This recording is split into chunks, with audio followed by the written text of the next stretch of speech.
19 août 1944. Les voitures allemandes s'agitent. Les Allemands partent. L'armée de fer déménage à la cloche de bois. Autrefois, ils nous prennent tout. Bientôt, on dira qu'ils nous ont tout pris. Ils rôdent. Et soudain, claquent les premiers coups de feu.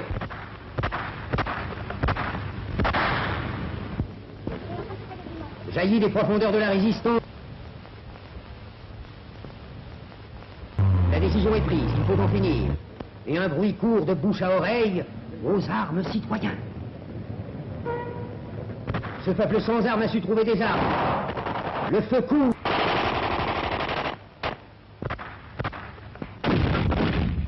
Du cœur de Paris, le mouvement s'étend, la fièvre gagne. On tire, on guette. Les FFI s'organisent sous la direction de leur chef.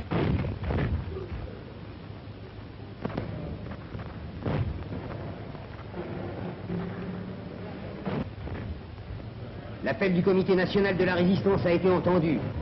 La lutte se déchaîne.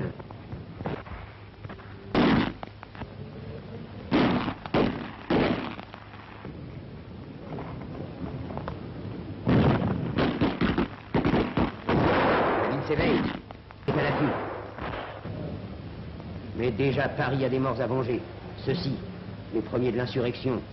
3 jeunes hommes fusillés. 3 noms qui s'ajoutent à l'interminable liste. Et pour la première fois, c'est aujourd'hui qu'on rase gratis. Mais attention, la lutte prend un autre visage. Paris retrouve dans sa mémoire, toujours vivant, le grand geste instinctif de sa défense contre les oppresseurs. Paris construit ses barricades. On abat des arbres. On arrache les pavés qui en avaient perdu l'habitude.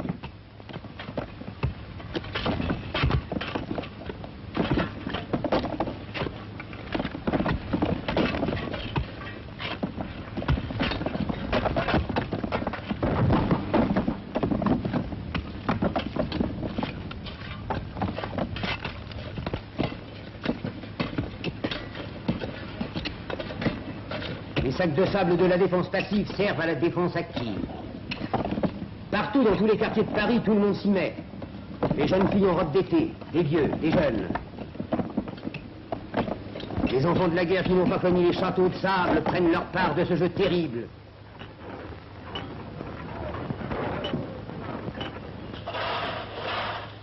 Et l'on attend. Et les barricades à travers la ville tout entière se font plus hautes, plus épaisses et plus belles.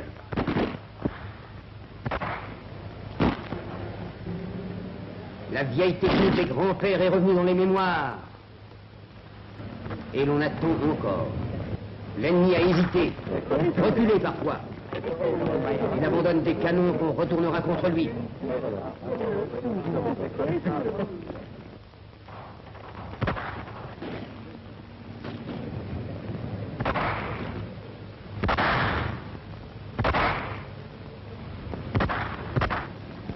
De barricade en barricade, des munitions et les ordres. Ils ont fusillé pêle-mêle des hommes et des femmes. Une fois de plus, ils ont laissé leur marque. La signature des brutes qui ne savent signer qu'avec des croix. Elle ensanglante la ville.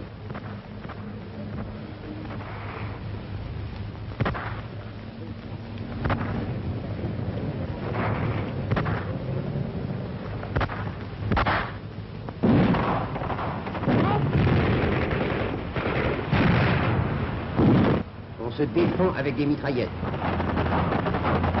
Lutte inégale, mais ce n'est pas le plus fort qui est vainqueur.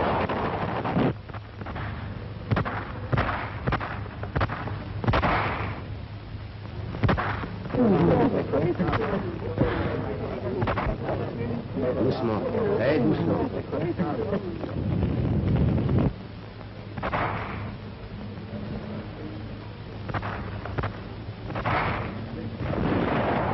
Les chars arrachés à l'ennemi, on les naturalise aussitôt dans les rangs de la résistance. On les remet en marche, de barricade en embuscade, les chars passent.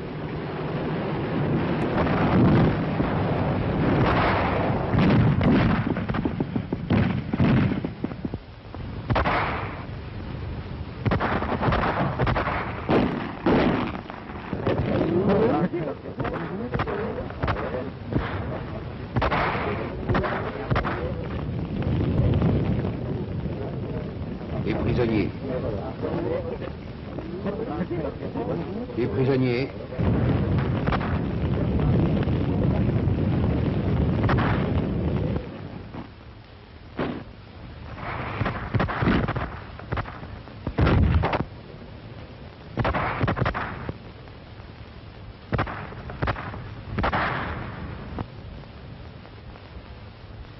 Cet Allemand avait cru il y a 4 ans qu'il avait conquis Paris.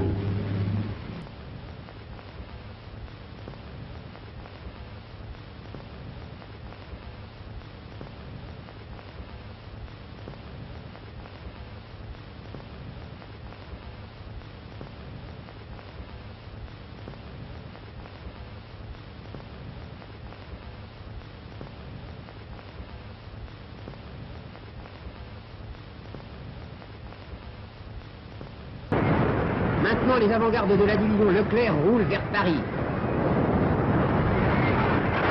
À travers les banlieues, au milieu des hurlements de joie, les soldats casqués vont rejoindre les soldats sans uniforme de la capitale.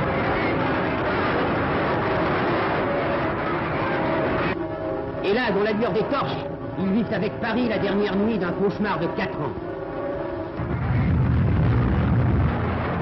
Le lendemain matin, le gros des troupes vient rejoindre les avant-gardes. Une armée jeune, forte, propre, hérissée d'armes, montée sur des chars qui portent les noms de nos provinces, de nos villes, de nos femmes, entre nos tours. La lutte est chaude à travers les places et les avenues où les chars peuvent manœuvrer. L'ennemi riposte, réussit un coup.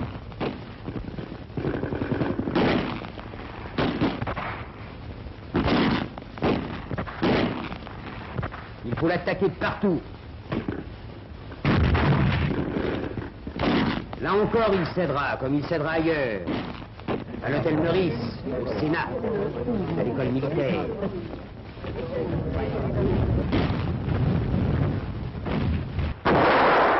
Celle qui gronde.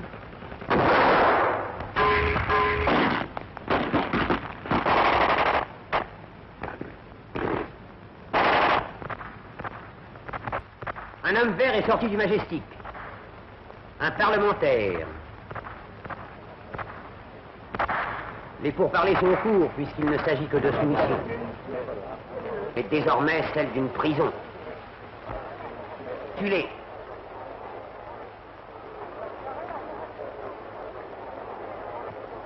Et bien d'autres avec eux. Dans tous les quartiers de Paris, les Allemands ont été pris.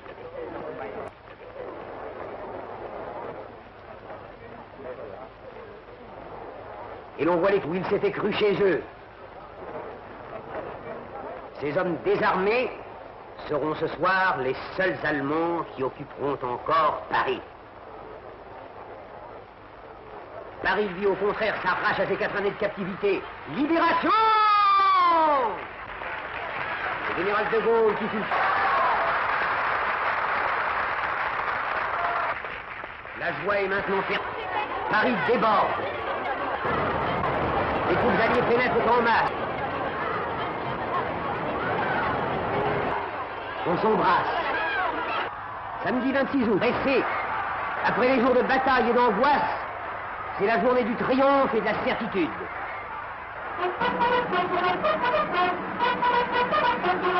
Attention.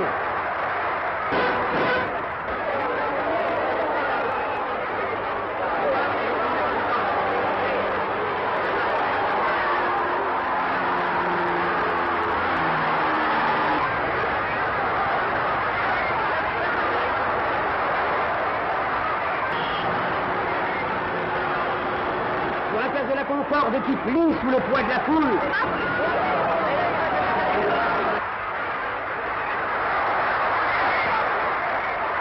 À l'hôtel de ville qui fut le premier centre de la libération, le général de Gaulle salue Paris et le remercie. Cette grande place au cœur de Paris, au cœur de la France, la place de la République.